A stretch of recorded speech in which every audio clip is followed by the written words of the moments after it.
2009년 어느 날 뉴욕대 심리학 교수 피터 고리처 박사는 법대 대학원생들을 실험실로 부릅니다. 그리고 종이 한 장을 내밀며 묻죠.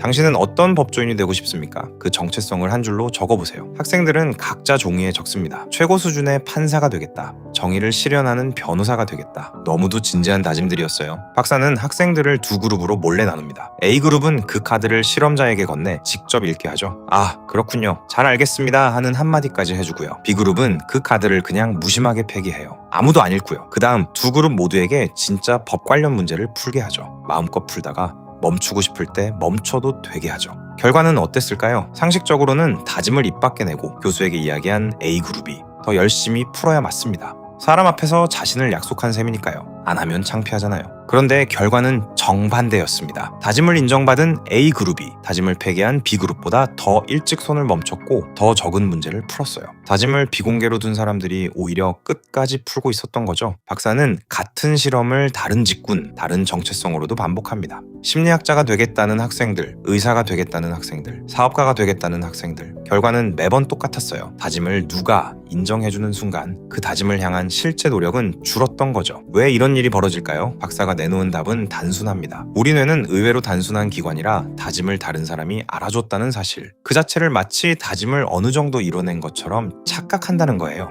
박사는 이걸 소셜 리얼리티, 즉 사회적 현실이라고 부릅니다. 머릿속에만 있던 다짐이 누군가에게 말해지는 순간 현실의 일부가 되어버리는 거죠. 여기서 위험한 게 뭐냐면 그 착각이 달콤하기까지 하다는 겁니다. 운동을 1초도 안 해놓고 나 이번엔 진짜 매일 운동할 거야 라고 딱 한마디만 했는데도 친구가 와 멋지다 응원할게 해주면 그 순간 살짝 뿌듯하잖아요. 그 뿌듯함은 사실 운동을 하고 나서 받아야 하는 보상인데 우리는 그걸 다짐의 단계에서 미리 받아버린 거죠. 내가 하고자 하는 행동에 대해 박수, 즉 보상을 미리 받으면 행동할 동기는 줄어듭니다. 그런데 박수의 함정은 다른 사람한테서만 오는 게 아닙니다. UCLA의 리앤 펜 박사와 셸리 테일러 박사가 한 가지 더 충격적인 실험을 했어요. 두 박사는 중간고사 일주일 전 시험을 앞둔 학생들을 모아 둘로 나눕니다. A그룹에게는 매일 5분 동안 이렇게 시켰어요. 성공한 결과를 자세히 상상하세요. A+ 성적표를 받고 환하게 웃는 본인의 모습을요. 부모님이 자랑스러워하는 표정도, 그 성적을 친구들에게 보여주는 장면도요. 많이 들어보셨죠? 흔히 자기계발책에서 말하는 시각화 그대로입니다. B그룹에게는 이렇게 시켰죠. 시험 준비 과정을 자세히 상상하세요. 책상에 앉아 노트를 펴고 문제를 풀고 한 챕터씩 넘기는 본인의 모습을요. 막히는 문제 앞에서 답지를 찾아보는 그 순간까지요. 딱 일주일, 똑같이 5분 동안 매일 학생들은 공부하는 상상을 했습니다. 실험 기간 내내 두 그룹의 실제 공부 시간을 추적했고 시험이 끝난 뒤 점수를 비교했습니다. 결과는요. 성공한 결과를 자세히 상상한 A그룹은 실제 공부 시간이 더 줄어들고 시험 점수도 더 낮았습니다. 반대로 과정을 상상한 B그룹은 공부 시간이 늘었고 점수도 더 높았어요. 똑같은 5분간의 상상이었는데 말이죠. 박사들의 결론은 단호합니다. 성공한 모습을 자세히 상상하면 뇌가 이미 성공한 것처럼 생각해 노력할 이유가 사라집니다. 다른 사람의 인정도, 본인의 머릿속 시각화도 똑같이 미리 받은 보상으로 작동하는 거죠. 고리처 박사의 발견과 팸 테일러의 발견이 다른 실험, 다른 대학, 다른 변수였는데도 정확히 같은 메커니즘으로 작동하고 있었던 거죠. 사실 이 모든 발견의 진짜 뿌리는 지금으로부터 거의 100년 전으로 거슬러 올라갑니다. 베를린 대학의 심리학자 쿠르트 레빈 박사. 훗날 사회심리학의 아버지로 불리게 되는 사람이에요. 그는 사람의 행동을 단순한 비유로 설명했습니다. 우리 머릿속에는 목표마다 텐션, 즉 긴장이라는 풍선이 하나씩 있다는 거죠. 운동을 결심하면 운동 풍선에 공기가 차고 책을 쓰겠다고 다짐하면 책 풍선에 공기가 차오릅니다. 그 압력이 우리를 운동복 앞으로, 책상 앞으로 끌고 가는 힘입니다. 풍선에 공기가 빠지는 순간 우리는 더 이상 그쪽으로 끌리지 않게 됩니다. 여기서 레빈 박사는 이상한 걸 발견합니다. 사람들이 가끔 진짜 목표가 아닌 비슷한 다른 행동을 하고 나서도 풍선에 압력이 빠져버린다는 거예요. 책을 쓰겠다는 목표가 있는데 책 대신 책을 쓰겠다고 사람들에게 선언만 해도 풍선이 빠집니다. 운동하겠다는 목표가 있는데 운동 대신 운동복을 새로 사는 것만으로도 풍선이 빠져요. 레빈 박사는 이걸 독일어로 에르자츠 한들룽, 우리말로 대체 행동이라고 불렀습니다. 진짜 행동이 아닌데 뇌가 비슷하다고 속아서 풍선에 공기를 빼버리는 거죠. 그러니까 고리처 박사가 본 사회적 현실도 팸 테일러 박사가 본 시각화 함정도 결국 레빈 박사가 100년 전에 발견한 그 풍선이 다른 방식으로 빠진 거예요. 그리고 이 풍선이 빠지는 방식이 다음 두 박사에게서 또 다른 얼굴로 발견됩니다.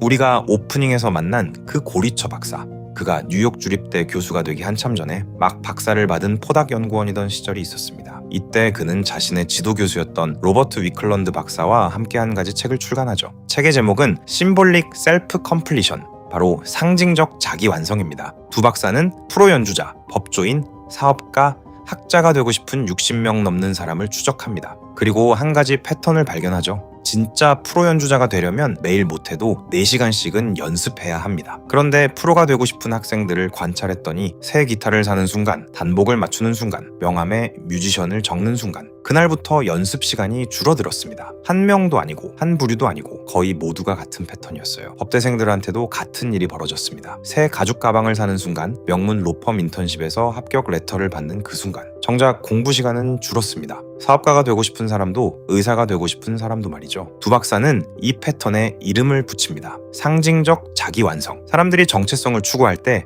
그 정체성의 상징적 표시 하나하나가 풍선의 공기를 빼는 작은 바늘 구멍이 된다는 거예요. 진짜 행동을 1초도 안 했는데 정체성의 상징을 갖추는 그 순간마다 무언가가 빠져나갔습니다. 요즘식으로 바꾸면 더 익숙해요. 다이어트 계획표를 예쁘게 만드는 순간, 새 운동복을 사는 순간, 핀터레스트에 영감 보드를 만드는 순간, 작가 되고 싶다고 노트북을 새로 사는 순간, 레빈 박사의 대체 행동이 정체성 차원에서 그대로 재현된 거예요. 이제 우리는 이 함정에 이름을 붙일 수 있습니다. 박수의 함정. 다른 사람의 박수든 우리 머릿속 박수든 정체성의 상징이 주는 박수든 미리 받은 박수는 그만큼 실제 행동에서 그대로 빠집니다. 아마 보시면서 그런 거였구나, 내가 그래서 그랬구나 하셨을 거예요. 혼자 고민하다가 다짐을 하고 그 다짐을 입 밖으로 꺼내고 주변에서 그거에 대해 인정해주고 응원해주는 그 순간, 분명 머릿속으로 생각했던 만큼의 행동보다는 덜 했던 그 사실. 오늘 영상의 핵심은 단순합니다. 다음 3가지 룰만 기억하세요. 첫 번째, 자랑하고 싶을 때는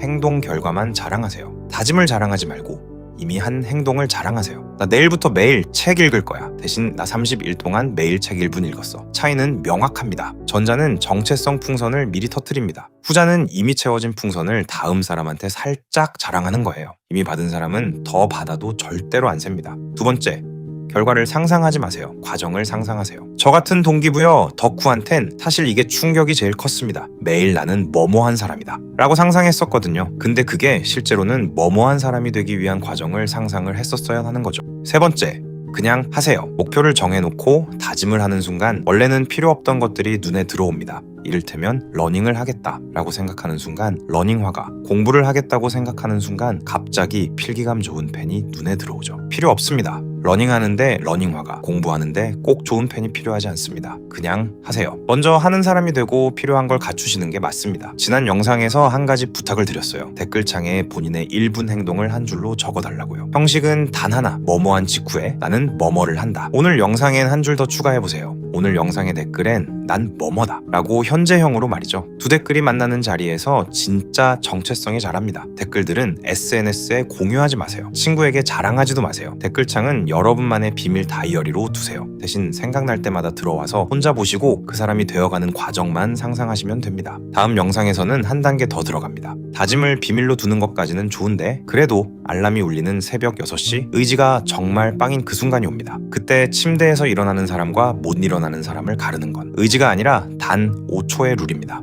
미국의 한 변호사가 파산 직전에 자기 인생을 살리려고 발견한 그 5초가 뇌의 회로를 어떻게 완전히 다른 방향으로 돌려놓는지 다음 영상에서 찾아뵙겠습니다. 오늘 하루도 모두 1%씩 성장해보시죠. 단 자랑은 30일 뒤에요. 감사합니다.